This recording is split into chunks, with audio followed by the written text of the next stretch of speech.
Kollywood star hero సూర్య నటించిన సింగం 3 చిత్రం నేడు ప్రపంచవ్యాప్తంగా భారీ స్థాయిలో రిలీజ్ అయ్యింది. సుమారు 2000 థియేటర్లో రిలీజ్ అయిన ఈ సినిమా కోలీవుడ్ ఓవర్సీస్లో ప్రీమియర్ షోలు పూర్తి చేసుకుంది.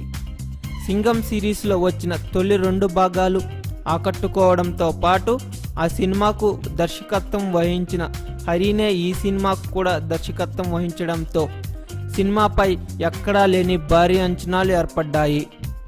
అక్కడ ప్రీమియర్ షోలు తర్వాత సినిమా పర్వాలేదన్న టాక్ తెచ్చుకుంది. తమిళనాడులో సినిమాకు గుడ్ టాక్ వస్తుంటే ఓవర్సీస్లో మాత్రం మిక్స్డ్ టాక్ వస్తుంది. తొలి 2 భాగాల్లాగే దీనిలోనూ దర్శకుడు హరి ఇంటర్నేషనల్ మాఫియాను టార్గెట్ చేయడం వంటి సీన్లు దుమ్ము రేపేలా హైలైట్ చేసినట్లు తెలుస్తుంది. సినిమాలో యాక్షన్ డోస్ బాగా పెంచేశాడట. సూర్యతో పాటు మాస్ ప్రేక్షకులు, బీసీ సెంటర్లు ప్రేక్షకులు సినిమాను బాగా ఎంజాయ్ చేస్తారన్నారు.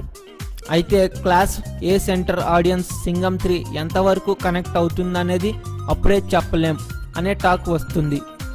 సినిమాలో అనుష్క, శృతి హాసన్ కూడా చాలా ప్లస్ అయ్యారట. ఫైనల్గా తమిళనాడులో సింగం 3కు గుడ్ టాక్ వస్తే మిగిలిన ఏరియాల్లో మాత్రం అనుకున్న స్థాయిలో టాక్ రాలేదు.